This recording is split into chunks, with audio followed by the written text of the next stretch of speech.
chakula tuchukue chakula hapa ndio tulienda na treni. Lakini hao hawajatupa hela mpaka dakika hii. Hapo treni ndio kuondoka.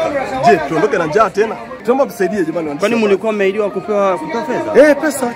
Shilingi 5,000 chakula kila mtu mmoja atakiwa pewe. Acha ajabu treni atakuondoka. Huyu ambaye aga pesa anashuka. Tunamfuata kule. Msije masa ambaye turudi kwenye treni kama tutategemea pesa iko treni kile inaondoka. Je, tuondoka na njaa? Kwani sio muda si tukala kwanza? Ndio baadaye kwa ruhusa treni iondoke. Safari yako ilikuwa unatoka wapi kuelekea wapi? Kutoka Dar es Salaam kuelekea Kigoma.